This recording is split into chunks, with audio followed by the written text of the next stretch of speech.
Well, good afternoon, everyone, and welcome to this EURAXESS ASEAN webinar.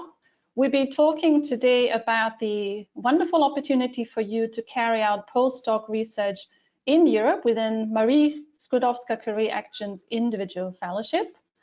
But before I talk to you about this opportunity, I'd like to introduce the panelists that are joining us today.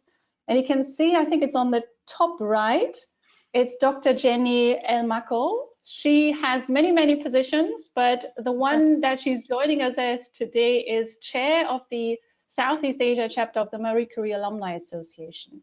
So Jenny herself has been a Marie Curie Fellow in the past, and she's now managing this growing network of Southeast Asian researchers that are benefiting from this scheme. And then at the bottom, you have the two people that I think you really want to talk to and listen to today. And they are two Singaporean researchers that are Marie Curie Fellows at the moment. They're joining us from Europe. We have Dr. Chow. She's in Denmark. Hello. And we have Dr. Irvine Ong, and he's in Luxembourg.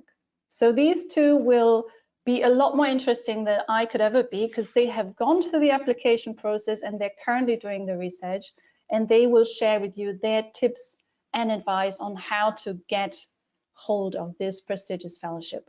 So let us get started. I will share my slides in a minute. So this whole IT thing is new to us. So if there's a little hiccup, please don't give up. Give us a minute to collect ourselves, but I think we'll be okay. So I'll be sharing my slides now. Throughout the presentations, you can ask questions by typing them.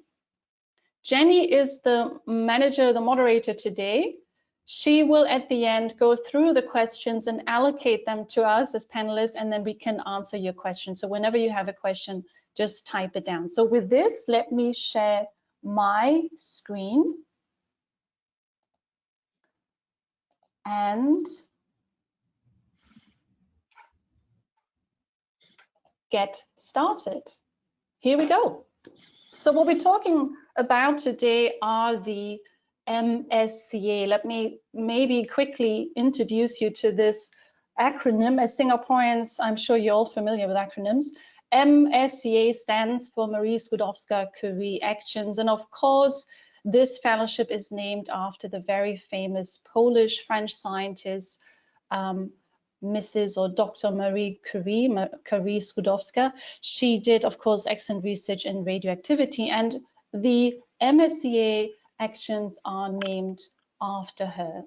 The MSCA Marie Sklodowska-Curie Actions are part of a wider framework program for research, science and innovation. It's the European Union's framework program that is currently called Horizon 2020. You might have come across this in the past.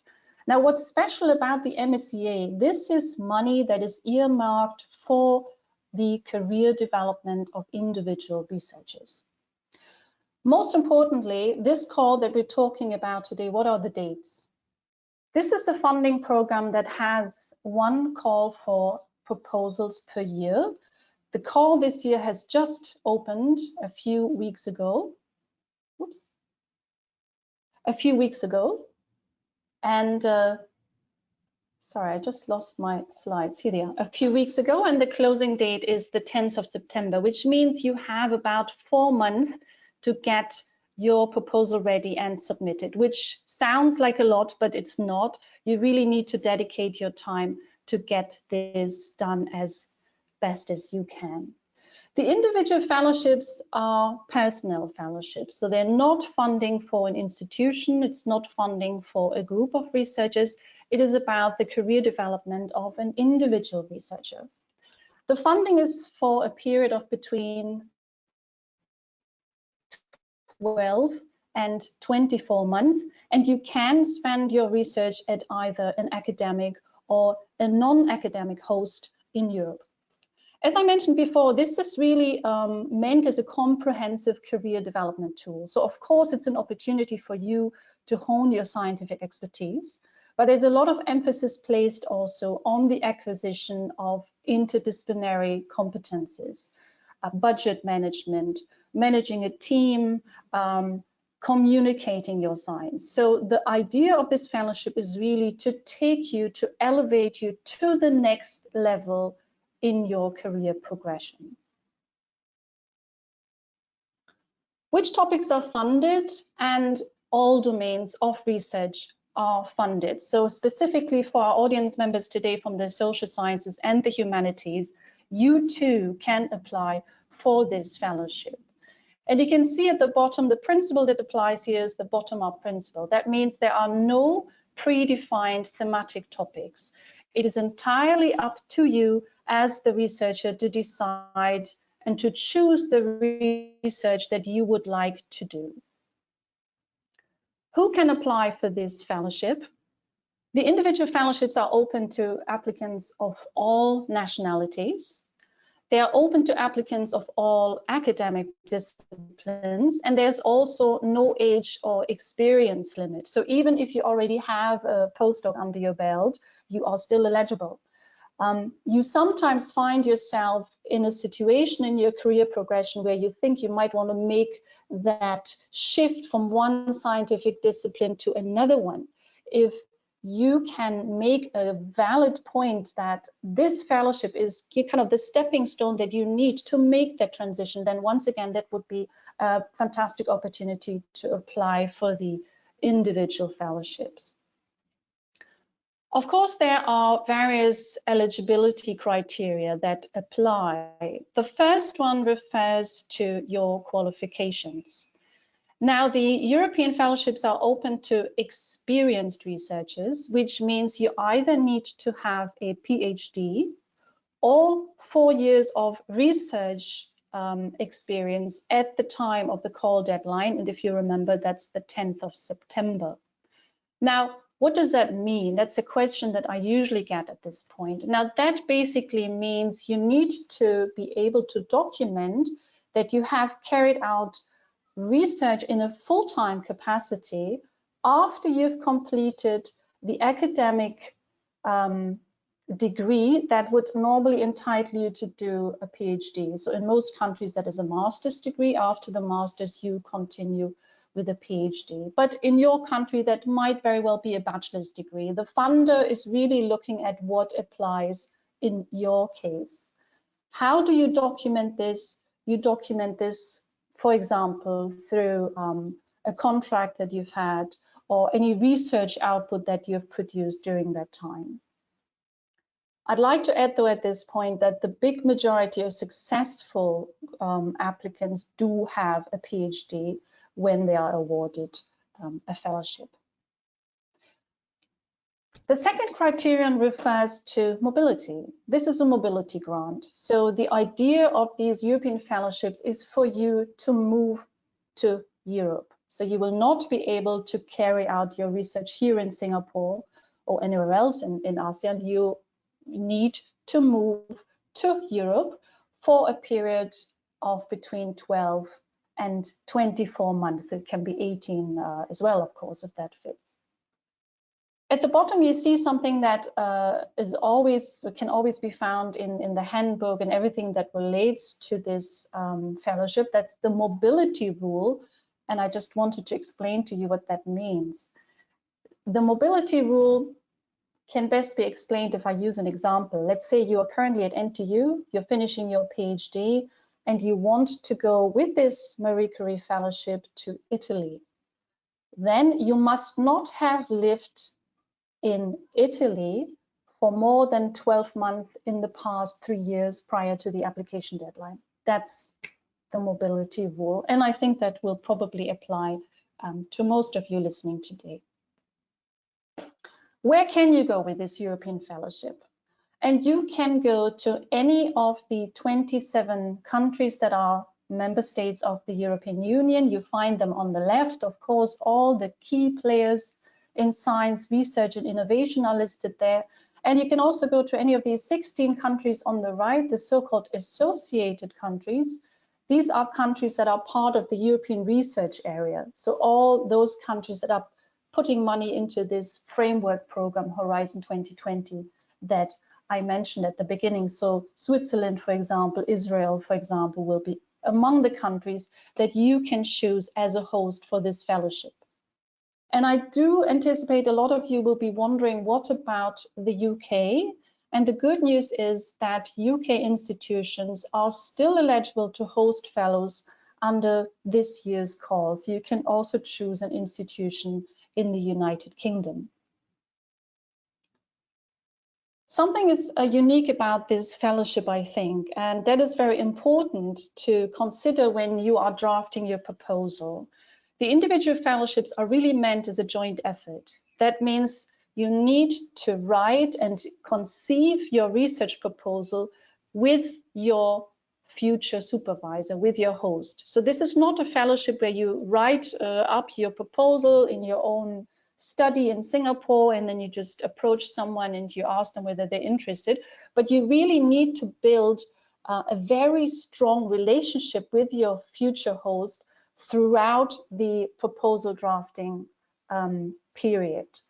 The funder and the evaluator is looking for a relationship that's a win-win relationship. They want to see that you as a researcher are benefiting from your host, from the infrastructure that they provide, from the expertise, from the supervision that your host provides. But you also need to bring something to the table, expertise of your own, or maybe a potential network between your current institution in Singapore and your future institution in Europe. So this relationship between applicant and future host is very important. And because of that, you are developing the application together. Of course, you're the one that has to write it, but there needs to be input from the supervisor and you are submitting it together as well. What type of institutions can you choose? And I think this also makes this an interesting fellowship because you can choose a public or a private sector research actor where you want to go and carry out your postdoc research. Also very exciting is the opportunity to build in a secondment.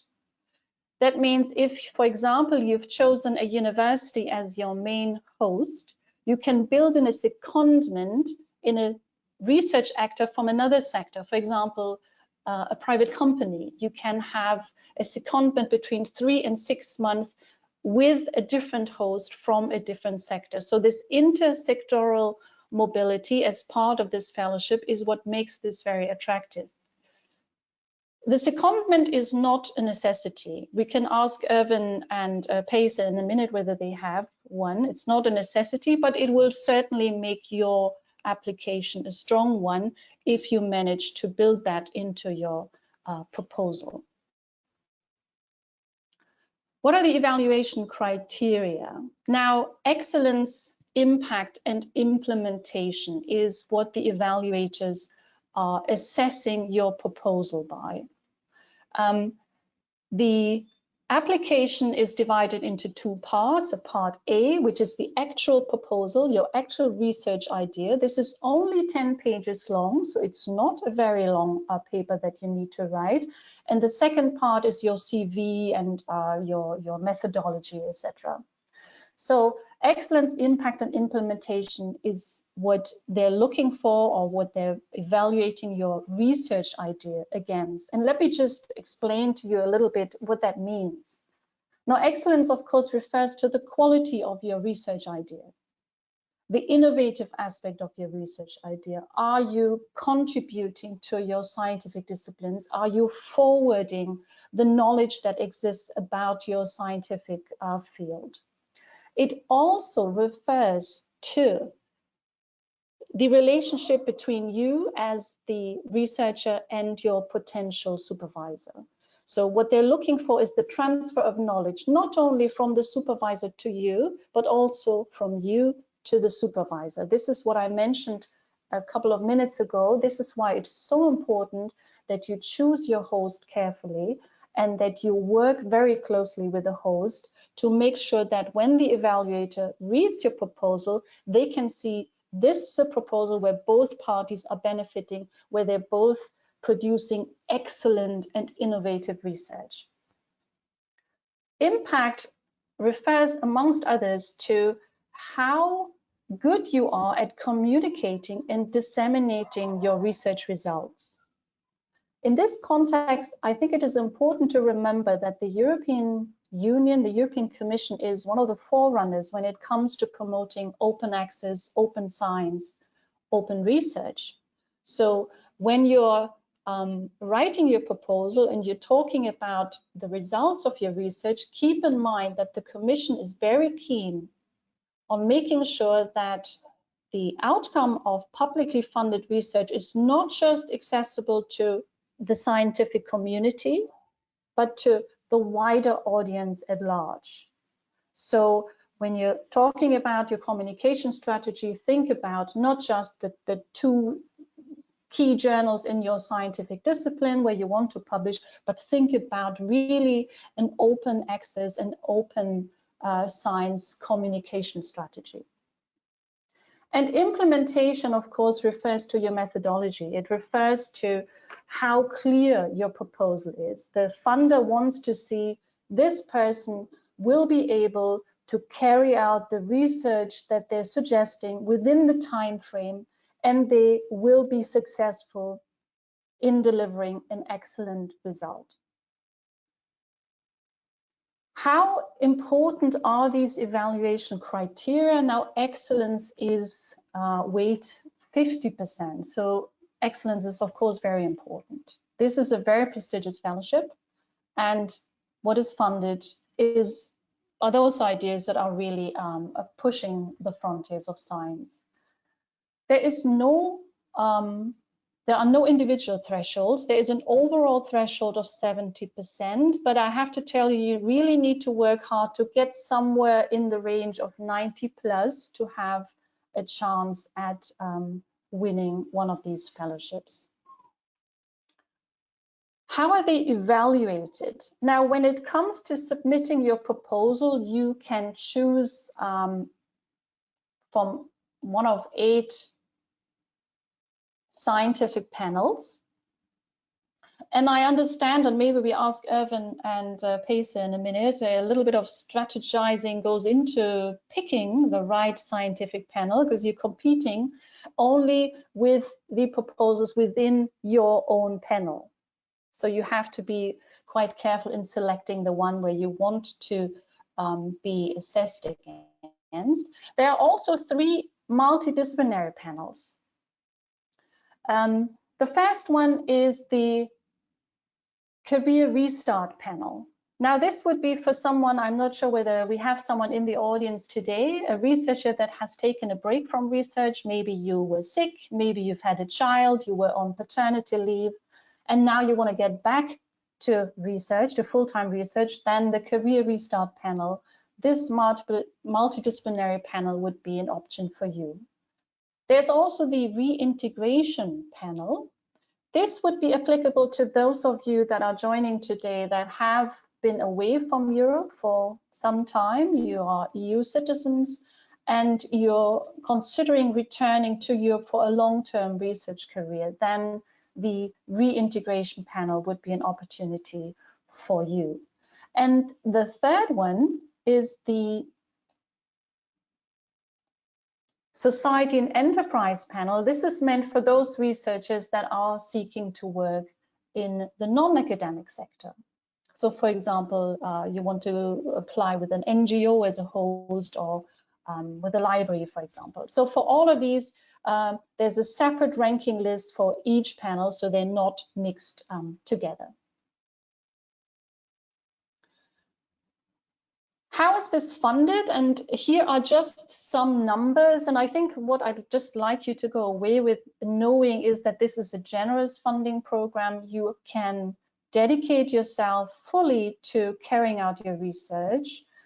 These numbers are a ballpark figure. It depends a little bit on where you are. If you're in a European country where the costs of living are very high, then your funding will be close to what you see here. If you are in a European country where the cost of living is a little bit lower, then the numbers will be a little bit lower. But in general, there is a living allowance, there's a research allowance, there is also a family allowance if you do have a spouse or children. What about the success rate? And I'm just going to hesitate a little bit here. I'd like you to look at this not as a barrier. I think this should be a challenge for you. The success rate is between 14 and 16%. And I always say this is because this is such a prestigious fellowship. We'll hear from the two fellows in a minute. This is really a door opener. Once you've made it into this group of research talent, you really have a lot of opportunities to choose from to take your career higher and higher. So don't look at this and think, I'm never going to make it. Look at this as a challenge and say to yourself, I want one of these. I want to be among these 14 or 16%. Just very quickly for me to wrap up before I hand over, how do you get started? Now, of course, after we finish the presentations today, we will post them to you. I'll share the slides with you, and you should go over this again at your own leisure and look at it. But I think the first thing would be for you to find the call for application. I have here this wonderful QR code, which you may want to scan now or later. The reason why I'd like you to look at the call is because you find a lot of important documents there. You find the work program and you find the guide for applicants. And I think the guide for applicants, that should be the document you print out, you put under your pillow, or you stick it next to your screen. And this is what you're always referring to when you're writing your application, just to make sure you're really referring to everything that is mentioned in there. Secondly, you need to develop a research idea. And I'm sure because you're joining today, I assume you already have one. The best is to just talk to your peers, talk to your supervisors, talk to the people in your lab, talk to the people in your research group, and just keep bouncing your ideas back and forth. I get this question a lot when I give this presentation. People always ask, what is an excellent research idea? And I always say, you already know it. You will already have a gut feeling whether something is just run of the mill or whether something really has potential. And once you have this little spark, then again, talk to your peers, get their feedback, and keep developing this research idea. And then thirdly, most important, find a host. How can you do this? Again, the two fellows will give us some hands-on advice, I think, in a minute. Personal contacts would be best. I'm sure your current research peers have contacts in Europe. Singapore is an incredibly well-connected cosmopolitan research community, and there are links that you could already explore. But you might have heard someone at a conference. There might be this one person that you keep citing in your own research papers, so that would be a lead that I personally would pursue. There are also online resources that you may want to explore. The one that is linked to EURAXESS is the EURAXESS portal. Again, you will have the link in the slides that I will share with you later today. And on the portal, you find a hosting offer database. I looked earlier today, there's about 200 institutions in there that are actively looking to host a fellow. So that might be a little bit of a shortcut for you. And the second database is the Net for Mobility database. Net for Mobility is a European network of experts that are consulting potential applicants, and they have an EOI list, an expression of interest list. Again, these are institutions throughout Europe that are actively looking for people that want to do their Marie Curie Fellowship with them in Europe. So again, these are two databases that you may want to look at. I think I will stop now and I will hand over to Paise, who will share with us her story on how she got her fellowship and what she's currently doing. Now, Paise, let me just quickly change the settings here. There we go.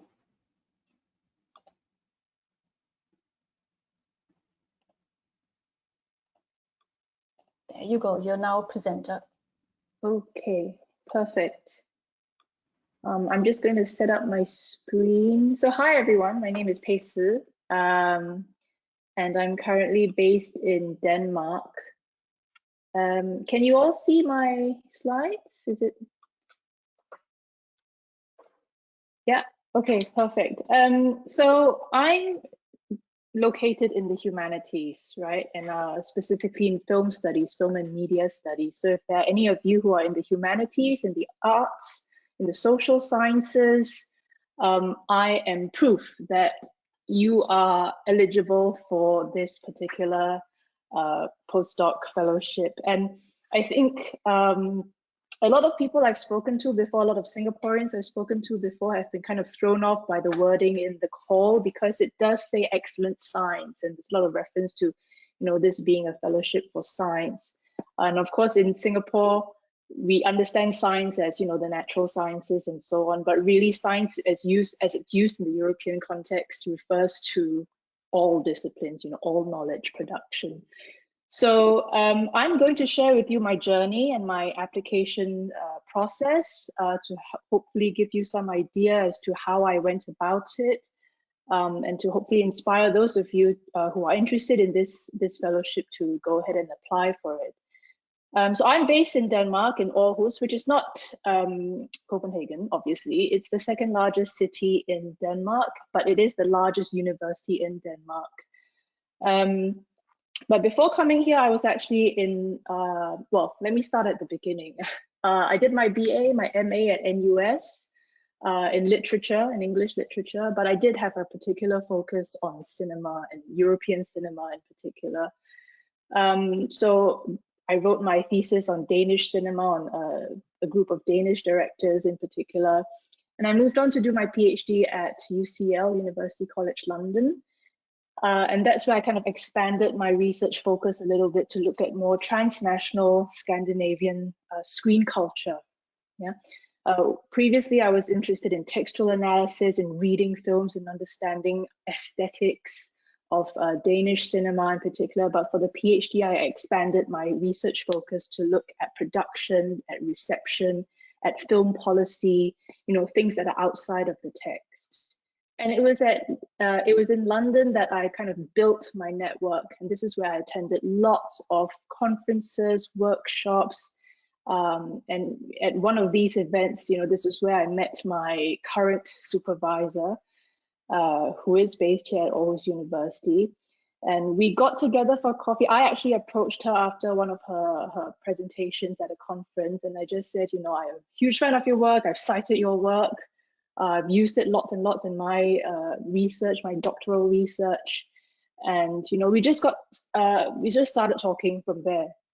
And she encouraged me to apply for this Marie Curie. Actually, before this, I hadn't even heard of the Marie Curie Fellowship, so it was really her suggestion that I should go for this. And from our conversation, we found that we had a lot of common research interests, a lot of potential for a really interesting project, and so we talked about it lots and lots, and here I am in Denmark. I'm actually coming to the end of my fellowship. It's ending at the end of this month, so in a couple of days. So, but let's go back to about 4 years ago, right, 2016, and in March, that was when I first reached out to my supervisor, my current supervisor. And like I say, a top tip is to really use your network, talk to people, go up to people, email them if you can't physically meet, but just really reach out and take the initiative to make that first contact. And so from that point in March 2016, I started to develop and refine the project with a mentor, and I, of course, started writing. And then on my supervisor's suggestion, I attended a masterclass held at the university here. And this is something you should look out for. A lot of European universities, a lot of the big universities that are keen to host fellows will have some kind of workshop or masterclass to help potential applicants develop their proposals. So this was a sort of 3-day thing, so it was an opportunity for me to visit the university, to visit the campus, for me to meet other people in the department, but it was really a kind of intensive workshop on how to structure the proposal, what to look out for, how to write it, what are some of the pitfalls that applicants had made in the past. So this was really, really useful. And it's something that I highly encourage you to look out for, to seek out. Obviously, in this period, I think a lot of universities in Europe will have cancelled this masterclass. Maybe they've moved it online. So what you should do is go to the Research Support Office website of the institution that you're interested in, or just ask your potential supervisors whether their universities or their institutions are offering something similar to this. So I attended this masterclass, and from then on, I was in constant contact with both my supervisor and the research office, who read, my drafts. They set deadlines for me, to say, at this point in August, please send us your first draft, and then your second draft, and your third draft. And with each iteration, there was always clear feedback on, what I should highlight and what I should take away and discard. So that process was absolutely useful. And this is what Susanna was saying about, developing this application in tandem with the host institution. So then I submitted my proposal in September, just 2 hours before the deadline, but don't do that. As with all deadlines and online applications, submit early in case the system crashes. And then 2017 rolled around, I gave birth in January. I received a job offer, a permanent lectureship in London. And then a week later, I was offered this grant. I got the email saying that I was successful. So it was a bit of a conundrum. Ooh, permanent lectureship, 2-year fellowship. It was a tough choice. And, with family included in the equation as well, I eventually decided to relocate my whole family, and bring them to Denmark. And I turned down that lectureship in London. I am very happy that I did that because, here I've been given the opportunity to really pursue research full time, with no teaching obligations whatsoever. And I've been given a lot of freedom to really, try out new ideas and to, more importantly, develop my competencies as a researcher. I received the offer for this grant in January 2017, but then I deferred the start of my fellowship to the following year, so 2018 May, because of maternity leave. And the grant, the fellowship is flexible in that sense that, you can receive you may be successful in this particular year, but you are given the space to actually start the project as soon as you want, or I think about a year from that point. So I started mine a bit later. Yes, I didn't say very much about what my project is, actually. Maybe I should give you a quick summary. I provided a link in this slide here, so you can actually read up more about it if you're interested. But very basically, I'm researching the regional screen industry here in Aarhus in West Denmark. So I'm researching the film industry, the media industry, the audiovisual industry in particular, from a regional perspective. So as you know, Denmark's a very small country, just like Singapore, and most of film production is centered in Copenhagen, the capital. But I'm interested in the peripheries of the country, right? What are some of the film and media communities doing out in the other regions, and how are they sustaining themselves, and how are they kind of developing talent at the margins of this very, very small country. So my project has some policy relevance to European regional policy, for example, and it obviously has implications for understanding how the Danish film landscape needs to sort of restructure itself or think about film policy in a more broad and kind of sustainable perspective. Yeah. So that was my project, but maybe going back to my application, what happens when you are a successful applicant, and even also when you're not successful, you will be sent an evaluation summary. So I thought I'd share some highlights from this, or lowlights rather. I'm going to skip the strengths, right? Because it's all very generic, like, oh yeah, this part was well written, etc., etc. But really, I think what would be interesting is to talk about the weaknesses in my application. So these are the three main components of the proposal, right? And as Susanna explained earlier, excellence takes up a huge part of the criteria. So I think you can read this at your leisure, because I'm conscious that we need to not take up so much time. Basically, I lacked nuance or clarification or specificity in explaining particular things. So for under excellence, I perhaps didn't explain very clearly why my particular project would be applicable for other regions in Europe, right? Because one of my claims was that my project would have policy relevance for the European Union at large, but then this wasn't really articulated very clearly.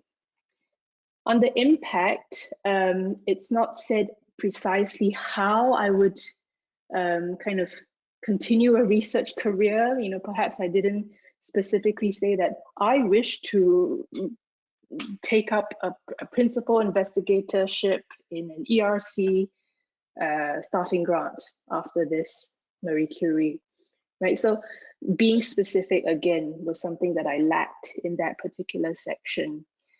And also something about the communication strategies that I would use. How would I reach a wider audience? What kind of audience do I actually want to reach? Perhaps those are some things that I didn't specify. And in terms of implementation, this was really about kind of management. I did say that I would be responsible for the various admin procedures and so on, but then what the assessors wanted to see was a much clearer picture of who I would be reporting to, what is the management structure like. So they really want a high level of granularity in you articulating how this project is going to be implemented, right? Risk identification was also something that was a weakness. And to be honest, I couldn't exactly figure out what risks my project would face, at the point of application. So yeah, that was something that they highlighted was a weakness. Nevertheless, I scored 94.6% on the proposal. So all in all, still good. But I think the key takeaway here is to really, really be super detailed, give lots and lots of specifics about your plans and your methodology, your implementation, and so on. And I thought I'd say something about choosing the right supervisor. And I think this is something, if you're all PhD students, this is something you perhaps already know instinctively. But through my experience, having done my PhD and having now coming to the end of my postdoc, I think choosing the right supervisor for a project like a Marie Curie Fellowship is paramount. You want someone who is supportive. You want someone who will encourage you, someone who is genuinely interested in your project and not interested in the fact that you are going to apply for a Marie Curie. Okay, there's a difference there. This is because, throughout the 2 years or 18 months or whatever, this is the person who is really going to guide you and to develop you as a researcher. So this is something you need to take into consideration when you are, emailing people or speaking to people, and try and suss out, how they approach you as a potential applicant. What are they interested in? Are they interested in the project or the money, or are they interested in developing you further? Do they really want to be your colleague or simply just a supervisor? Yeah. You also want someone who has actually done big applications, preferably with some level of success, preferably experience in European Commission Horizon 2020 applications, because this application is really complicated. You know, understanding all the different requirements and eligibility criteria is really difficult to navigate sometimes. So someone who has been through this will know what European Commission assessors typically look out for, right? And also someone who just generally has a good knowledge of the funding landscape available in that particular country or across Europe. Because in my example, my supervisor actually encouraged me to apply for the Marie Curie and other Danish foundations as well. So I wasn't successful in the Danish ones, but I was successful in this. So you might actually be applying for various things at the same time. So, you know, pairing up with someone who knows what's available is going to be very useful, and also knowing what's available for you after you finish the Marie Curie. I think that's key. Obviously, someone who is an expert in your field, because you will need to justify why you want to work with this particular person as a supervisor. And you know, someone who is an expert will obviously bolster that claim.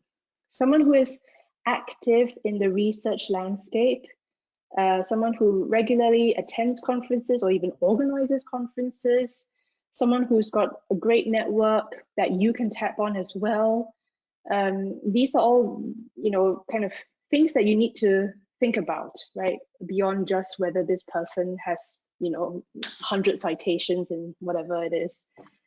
Someone who has an extensive international network really helps as well, yeah, for obvious reasons. Someone who is also well connected with industry partners. If your project involves some kind of secondment or involves you know, working with a public institution or a private company or something like that, someone who is well connected will be a really good thing. In my project, I did propose I think a 1-month secondment with a public institution here, a regional film office here, but it didn't work out in the end for various reasons, timing and so on, but it was in my proposal, and that might have also helped kind of justify the urgency and relevance of my project. Someone who is very deft at navigating admin, especially for those of you who are thinking of going to a country where English is not the main language. So in my case, it's Danish here, obviously. And having to navigate the university's admin in Danish is nearly impossible. I can speak some Danish, but not perfectly, obviously.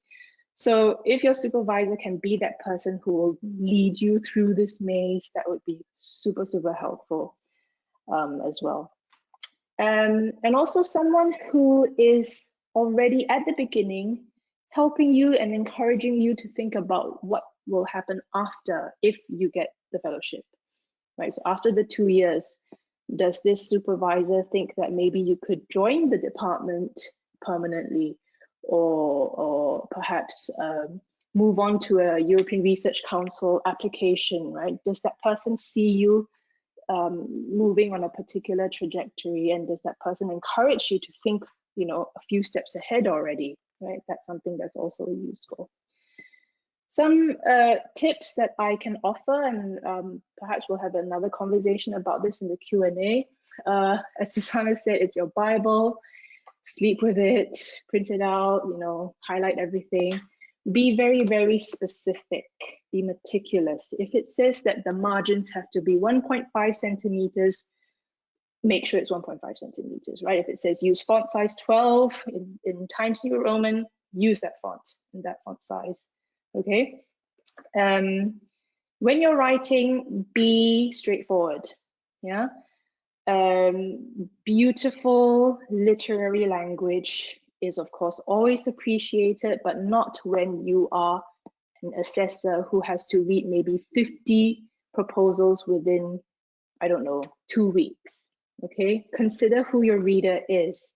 Make sure your language is crisp, that your ideas are articulated very, very clearly, and get straight to the point.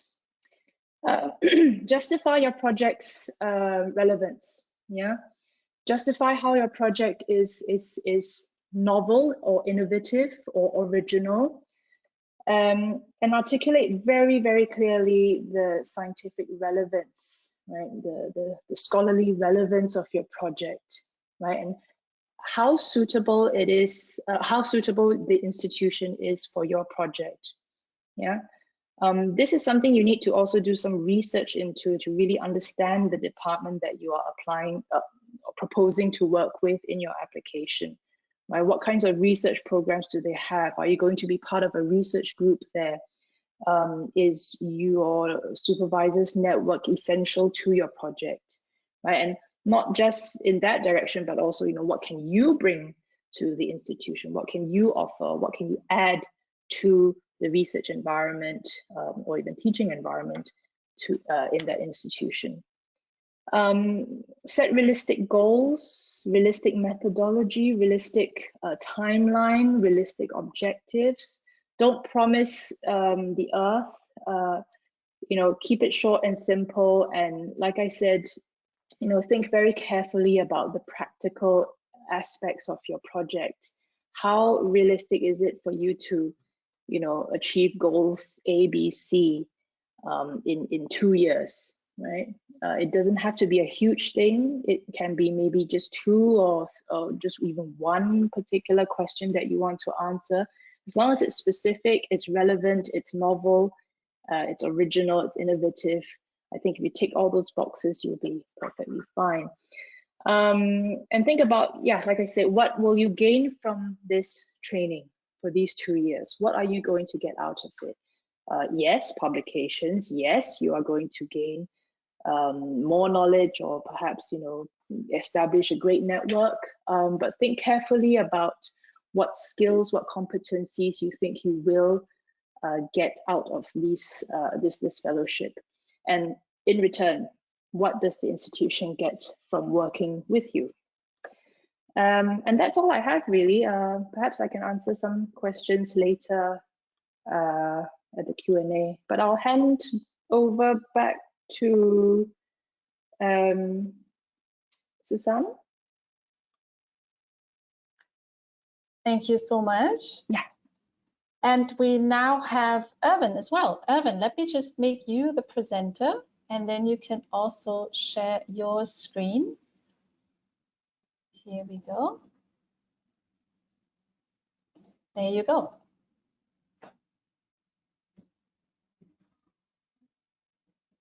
So everyone can see my screen, and okay. So I'll hello everyone. I'm Irvine, and today I will share with you some of my experiences in this application for the Marie Curie Fellowship. So a brief introduction about myself. I did my bachelor's and PhD in Singapore at NTU and NUS respectively, and then I went on to do a research scientist appointment in a NUS startup company. And with some of these experiences, I started applying for Europe, and I got my first appointment as a postdoctoral researcher at EPFL, Lausanne, Switzerland. And so just to share a bit with you that, so I responded to a job application for one of the research groups. So it is good to, it is good to have some context before this, but it is also definitely possible if you apply to open applications, or you may not have known the supervisors, it's still possible for you to reach out to them. And then after that, I again reach out to another supervisor here in Luxembourg. That's where I started working with my current supervisor, and then we went on to draft the Marie Curie Fellowship, which I was accepted just very recently. And so a little bit about the motivation of why I've applied for Marie Curie Fellowship. It is really a training for researchers like you and me. And for me, I look at this for a training to become an independent researcher. And so for this case, the research direction is very important, and it helps me. It is actually the fun part to me that you start to reach out to supervisors, because during this stage you start to look at what you already know or have experiences in during your PhD, and at the same time you look for complementary fields in your host and see how you can combine the fields and come up with something really interesting that can keep you going for years to come in your research. And also the research plans was the another part of the training, in that you need to start writing your grant. And so it is a very good training that we start as an independent researcher. We start to see how we can draft a convincing research proposal from both the research administrative sides about managing and dissemination of results up to the point of the scientific excellence part. So it is a very good training. And there's also the project management that comes after you get the grant. And lastly, there's also the dissemination of your results, of your research findings. And as Suzanne and Paige has mentioned, is about how you can spread what you have found in your research to even the general public, and to reach out to as much of the audience as possible to share your results. So this in itself is quite a good training in my perspective, to get you into a position that you are confident about your research as an independent researcher, to come up with research ideas, interesting research ideas to you that keeps you going for years to come. And how do you draft out a proposal from and research excellence side as well as the administration side. And so this grant itself is really open and accessible. Most people can apply without too much of a restriction. And it has got close proximities within Europe. So it's a really vibrant and dynamic research environment here in Europe. So it is really a good opportunity here to do your research. And there's also this personal exposure that you can gain by living and working abroad. So these are some tips that I have. Personal tips is this. I think it's been emphasized many times. We should try and start early, and so you should try and reach out to your potential host as early as possible, and think about what exactly, which field would you want to go into.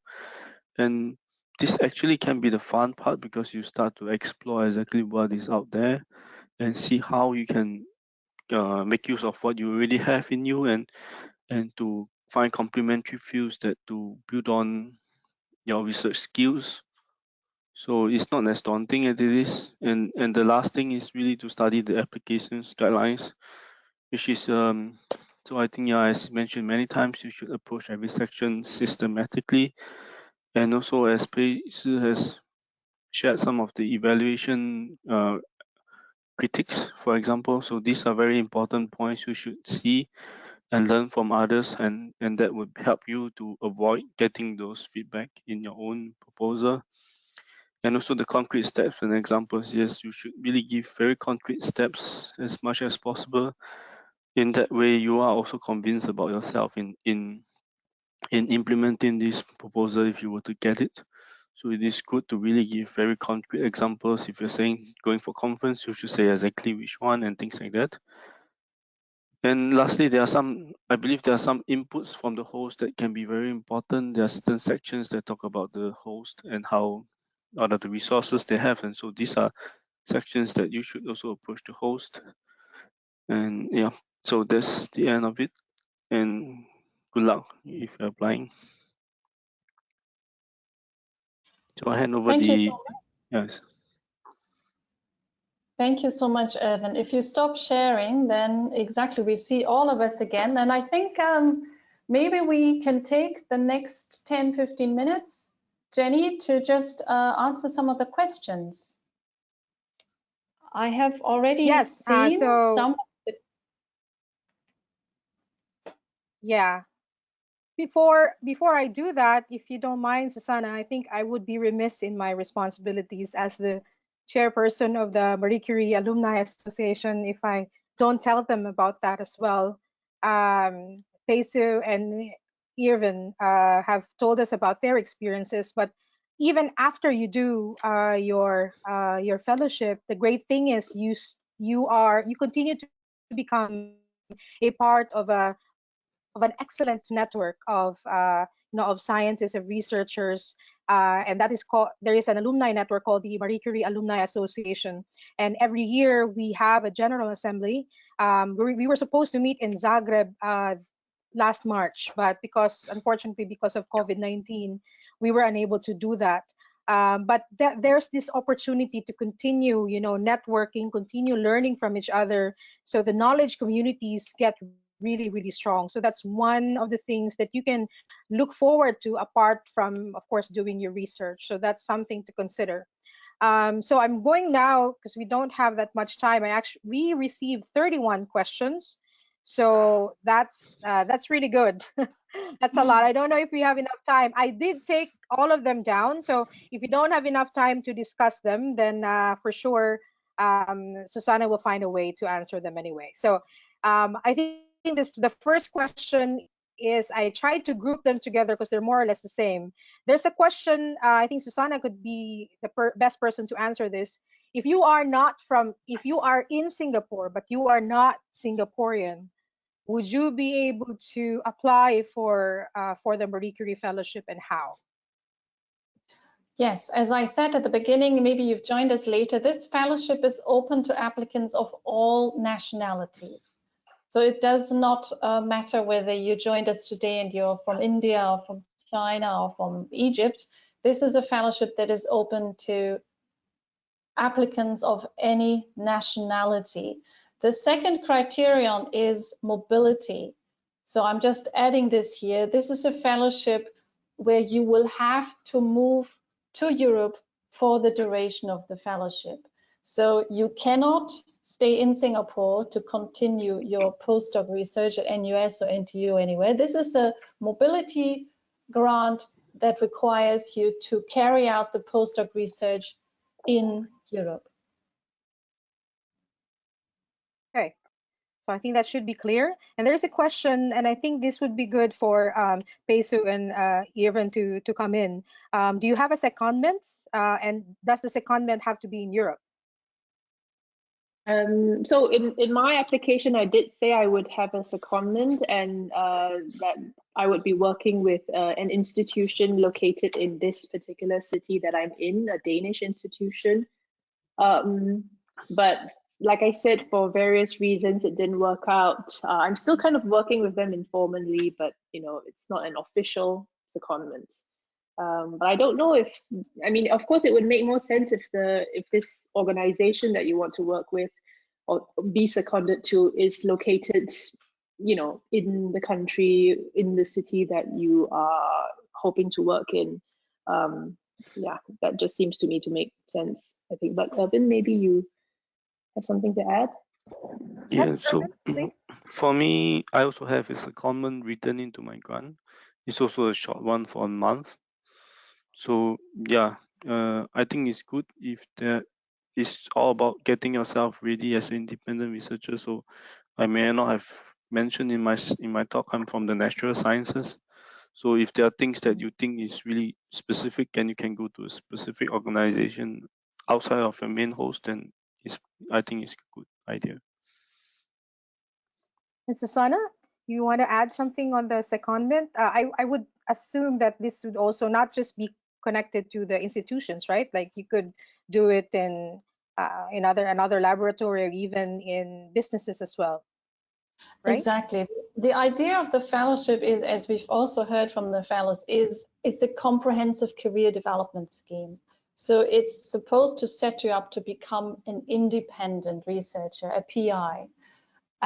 So the idea is to build in an intersectoral mobility experience as well, that you don't just become an expert in working in a traditional academic environment, but also you do research in a different sector, in, for example, a private company, or as a social scientist, you work in an NGO, for example.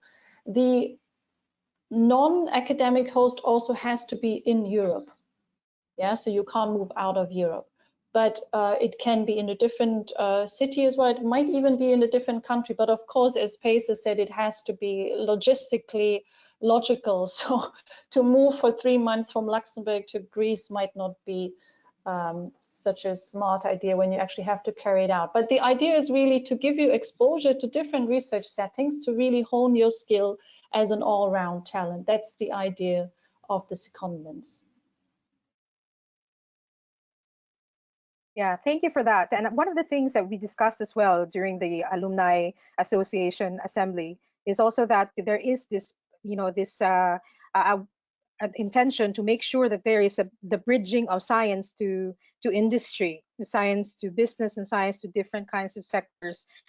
Because sometimes the main problem is always that you have a great project and then you have a great fellowship, but after that you can't continue it, or there are a lot of scientists who can't continue it because there is no support or there is no consciousness on what it can do for the community. That could be your experience, no, Irvine, when it comes to the work that you do, because you are in the intersections of the natural sciences. Yes, so yeah, it is important for you to bring out how your research findings is going to benefit the society or the industry. And so it is important for you to do that. And maybe that's where, just a personal perspective, if we're going really into the applications, then it is important to really show that it is going to be applicable. And if it is more on the fundamental science, you should also show clear links about how your fundamental science can be brought up to the different levels of the society. So I think that is very important. Thank you. There's a question here. A potential applicant is asking us if the publication track record, so the quantity and quality, if it is a critical criterion when being evaluated, and do applicants with more publications stand a higher chance? What do you think? What's your experience? Susanna, you want to start that? I mean, maybe I start first. Of course, you are also being assessed. I mean, this, as I said, is a very competitive grant, is a very prestigious grant, and you need to demonstrate that you are on the right trajectory. That doesn't necessarily only have to be publications. Research can be measured in different ways. I mean, it's important to really look at your CV and not invent things, but just really make sure that you portray your research achievements in the best possible way. Of course, someone who keeps publishing has a good chance because that is obviously a very productive person, but you could also be doing a lot of training, you could be doing outreach activities, you might be you might have a patent, you might be organizing conferences, you might be active in terms of research output in different ways.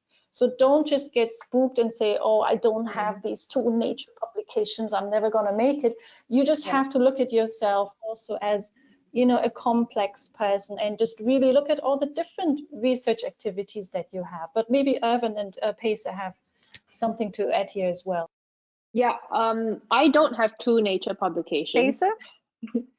Oh, can you hear me?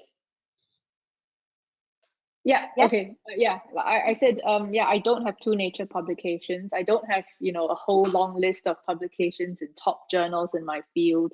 I mean, I have some, like a publication as a book chapter. At that point, maybe I had 3 journal articles, but in kind of, middle tier graduate journals even.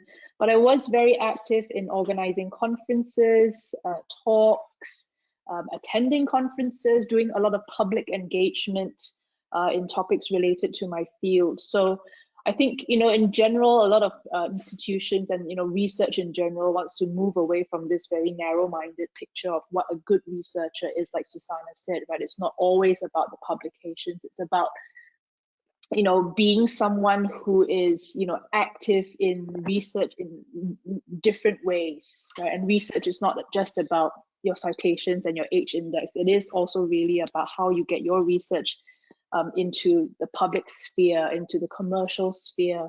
So if you can demonstrate that you've done things that kind of add to that multi-dimensionality, of what being a good researcher is, then I think your application will be favored over someone who maybe has, a whole long list of publications, but no other activities.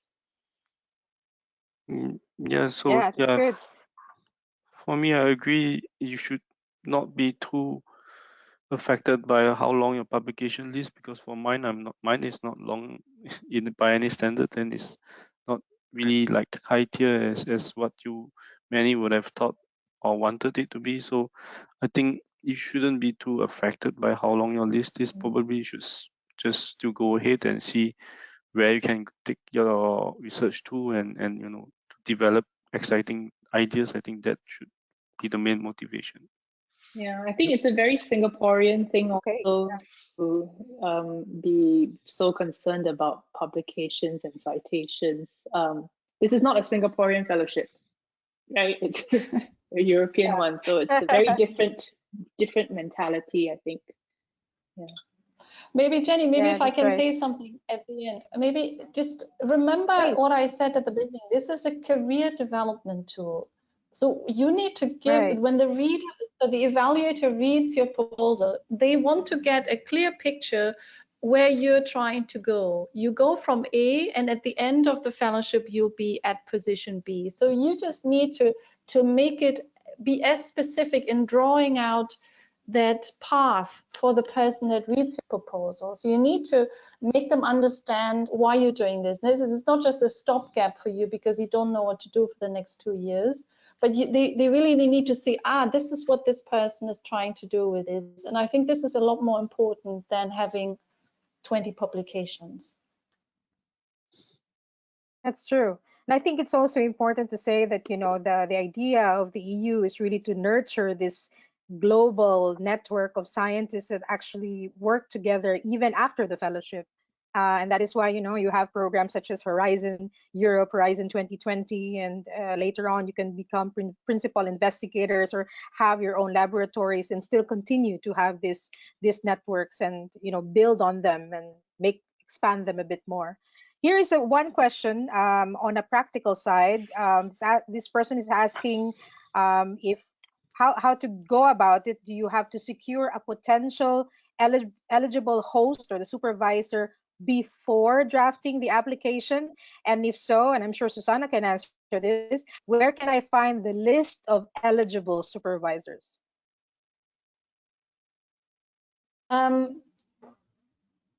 Yes, you need to find a host before. I mean, as I said earlier on, you need to have an idea first. You need to look at this fellowship and look whether this fits your own career development plans, and you need to have an idea, and then you need to approach a potential supervisor, as we've heard from Irvine and Paces. So yes, you need to start this journey together with a person and an institution in mind. There is no list. There are literally hundreds of universities and research institutions across Europe. They're all eligible as long as they are, official institutions that carry out research. And it's really up to you. This is maybe where you have to do the legwork. There's no one that will give you a list and present, the top 10 potential supervisors for you. You need to do the research. You need, and you do already. You shouldn't worry too much. You already will have an idea of who the institutions in Europe are that do research in your specific field, because you will have cited them, you will have read their research papers, you might have even met them at conferences, and then you take it from there. So the onus is on you as the applicant to find the institution and the supervisor that fits best for the project that you have in mind. Here's a question on the IP. A couple of days ago, there was actually a series of trainings that was done by the EU IP Help Desk, and over the years, the EU GDPR has been a discussion, among scientists. And here's a question on connected to that: if there is an IP generated during this fellowship, and the IP does it belong to the individual fellow, or co-owned by the fellow or the supervisor? Anyone who wants to jump in on that? This is a very good question. I don't want to say anything right now that because I'm not 100% sure. part of the contract that you will sign with the host and that you will sign with the European Commission, with the funder. This is a question that I'd rather answer in writing after the presentation. So I will add a slide to this presentation where I will address the issue of IP, so I don't give you any wrong information, if that's okay. Yeah, that's great. Yeah, here's a question that I may also help answer. There's a question: if people who have been previously granted EU scholarships, if they are still eligible to apply for this fellowship. This person was an Erasmus Mundus scholar during her or his undergraduate studies. So in my case, I actually was an Erasmus Mundus master's fellow, and then after that, I got to know about the Marie Curie. So I guess I would be, you know, a proof that it can be done, that you can actually do it. Suzanne, any additional info on that? No, that is absolutely right. Yes, you can apply for this fellowship. Yes. Okay, so we move on. So there is a question, and probably this would be perfect for Peisu. If non-married partners qualify for a family allowance? I think you need to have some kind of documented civil partnership, maybe, right? I mean, you can't like bring your girlfriend or boyfriend if you're not married. Yeah. I think it has to be a documented relationship. Although that said, I wasn't asked Susanna? to show like the birth certificate of my son or my marriage certificate. I don't think I was asked to show any of that, but yeah, I wasn't either. Neither was my husband was also got the fellowship at another year, and he was living in Ireland and we were living in Spain, so it was a little bit, you know, tricky. But we were also not asked that. But maybe Susanna can maybe put this in a better perspective. So, do non-married partners qualify for family allowance?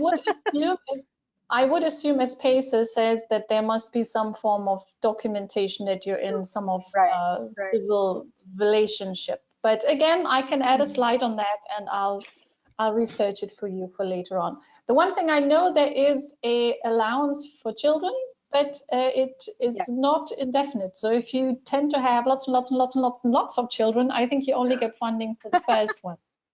I think there was, I mean, I don't know, I only got that one family allowance, regardless of whether it's with my partner or my children. So exactly, so there's a ballpark figure. So I always say, if you go to Europe, you choose your favorite child, and the other children you leave with the Yeah, in my case, I was able to get of course, the mobility allowance, you know, apart from the salary, and then the family allowance. And then I think because I did my maternity leave, so I got 90% of the salary I was supposed to get during the time that, you know, there was this when I was doing my maternity leave, and then I continued finishing my fellowship. So this could be the case, but again, it also depends, I think, with the institution and with the state that you are in, the rules of the state. If in my case, like I was in the UK, but then I had my daughter in Barcelona. So it's one of these mobility stories that Marie Curie Fellows always have. But there was no problem because, of course, the EU has been is very open, you know, to have this work-life balance. So they always make sure that while you do your research, you are able to also, you know, do your family. Your family has to be, of course, at the center of everything and the most important thing. So that's not going to be a problem. But if there are other questions on that, I'm sure Susanna will answer in an email as well.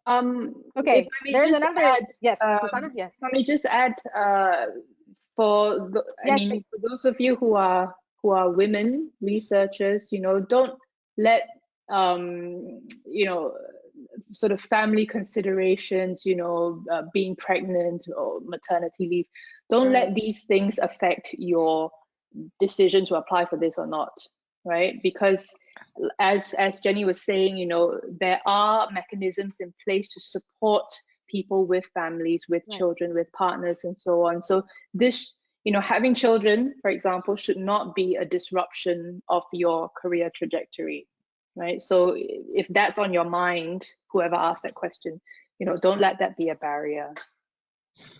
Absolutely, yeah. Great, thank you for that. There's another question for the life sciences sector. Is certain weightage given to projects on fundamental research or translational research, or is it evaluated on the 3 criteria? Perhaps I'll give that to you, Susanna, to answer. All the applications and proposals are evaluated by their own merits. There is no preference given to applied sciences or fundamental sciences. So it's all weighed at its according to its own merit. Okay. And there's another question. Can you please explain a little bit about the relationship between the fellow, the supervisor, and the host institution? I think Peizu has explained that quite well. Maybe I can hear a bit from Irvine on the relationship, your experience between you as the fellow and your supervisor and your host. So for me, my supervisor and I, so as I was mentioning in my talk, I was really looking out for fields that are sort of complementary and a very good overlap with what I have. So it is more a mutual, like a benefit, or that's why it's sort of exciting that we bring our own expertise, and then so it's really a two-way thing between me and my supervisor in the research and the scientific part, and the host really is the provides a lot of support in that sense, as I've mentioned some of the things like, for example, as what Paige has also mentioned, reading of the proposals at the grant writing part and up to the grant implementation part. The host really gives you all the expertise and the administrative help to get what is needed going in all the possible aspects. So that's how it works for me. Okay. Would you like to add anything, Susanna? No, I think they've both been already very detailed on this relationship. So the key message really is you need to find someone who is a good complement to what you have in mind, and where you also think that you can offer something of value, that makes it an interesting working relationship to the potential host as well. We still have about 20 questions that we haven't answered, so that's quite a lot. I don't know how much time we have left, Susanna, that we can extend to, but I'm sure Susanna has her email. He's also, by the way, there is EURAXESS ASEAN. He's very very active, you know, in the region, and Susanna has been painstakingly, you know, putting all of the offers on the website and on Facebook. So don't worry if we are not able to answer your questions right now, because we don't have that much time. How much time do we have, Susanna, if you don't mind? Can we still have 2 more questions? I think we do 2 more questions, and the rest I will answer in. Yes. Perfect. Okay. So here's a question from an EU citizen. Does the mobility rule also applies for those who want to apply under the reintegration panel? So this person is an EU citizen who has done a PhD in the Netherlands and now doing a postdoc in Singapore. Would it be possible for me to apply to go to an institute in the Netherlands? The mobility rule also applies under the reintegration panel. Okay. So he has to go to another place then? Yes. Yeah, okay. All right. And then there's another question on, okay. Can you submit more than one proposal? No, you cannot. For each call, you can only submit one proposal. And I was just reading along the questions here as well. There was someone who said, can I submit the proposal to 2 different scientific panels because there might be some overlap? And the answer is no, you can't. You have to choose the panel that you want to be evaluated in. So the answer is no, one application and one scientific panel per call. But you can apply again next year.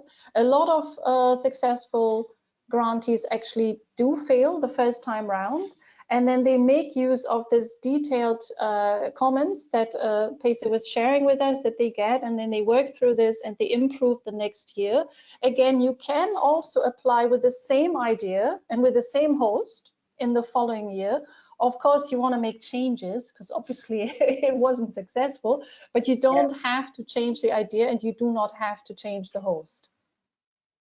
That's right. And last month we were in Brussels, and there were a lot of those who were part of the evaluators, and several of them said that you shouldn't, they shouldn't give up, because most of the people they would march on to another program. But actually, the advices that they give, you should really take note of that and try to work a little bit more on the proposal, because they want you to succeed, and that's the reason why they give. And I'm sure our fellows here have experienced that as well. They're very, very detailed when they give their comments, because they want you to improve your proposal. So don't give up. So maybe, Susanna, if you don't mind, I'd like to give the floor to the two to give their last words, and that before I give it to you, about your advice to those who are aspiring to be the next cohort of the Marie Curie's fellows. May I start with you, Pesa? Yeah, I mean, go for it is my my last word. Whether or not you think your idea is good or not, I mean, make that effort. If anything, this is really good practice in writing grant applications. And because it's such a thorough application, you're really forced to think and clarify your own ideas and be able to communicate it in a way that is understood by a broad audience. So, apply for this, and, if you're not successful, never mind, reuse the material for another application the next year, or for maybe another grant application. It's time well worth spent. Yeah. Thank you. Irvine? Yeah, so I think this is about being positive and just going out there. And I think it's not as scary to really reach out to different professors. In fact, it's really the fun part, because you really start to see, you go beyond what you have done in your PhD, and you see fields that are close by and yet not the same. So I think that is really fun, and I think the process is something that you learn a lot to see which research you want to do, and really to find and start to critically evaluate your own research ideas and see how far you can go in with it, how interested are you. So yeah, just that part I think is worth to really try and see how it turns out. So it is really worth to go through this whole process. Yeah. Thank you so much. And from my end, from the Marie Curie Alumni Association, we not only with these two excellent fellows, the fellows that are part of the association are also very open. So if you have questions to us, even if we are not from Singapore, you can still ask us questions on how to do these applications. And we work closely with Susanna and with EURAXESS as well. So we would love it if you join the group of fellows and we continue this network, especially with COVID-19 now. It really shows us that we are very much interconnected, and the science should unite us. So we hope that you will be part of that. So with that, I'll give the floor to Susanna, and thank you so much for everyone. Well, thank you first of all for your time to just share with us your really inspiring stories, and to everybody who's listening right now. As I said, after this presentation, I will share the presentation slides with everybody who has registered. The presentation slides are all hyperlinked, so you can very easily look at all the material that we've mentioned. I have added a couple of slides also with links to the huge amount of resources that you can find. As Jenny has said, the Marie Curie Fellows are a very generous bunch of people, so they're very happy to share their experience and help you be successful and become part of this really great group of talent. With this, just maybe one more announcement. We will have a second webinar in early July. And in this webinar in early July, we will be joined by an evaluator. So that person would then give us some inside scoop on how this proposal should look to be successful. So for those of you that are excited now and are thinking about applying, do make sure to join us again in July. Bring along your proposal, and then you have the opportunity to really ask these inside questions. But with this, I thank all of you for taking the time to join us, and you guys in Denmark, in Luxembourg, in the Philippines. Thanks so much. Take care. Don't forget to mask up, right? Wash your hands. Stay safe. I see you guys all soon. Thank you so much. Thank Bye. you. Bye. Thank you. Thank you, Bye-bye. everybody. Thank you. Thank Yeah, you. thank you.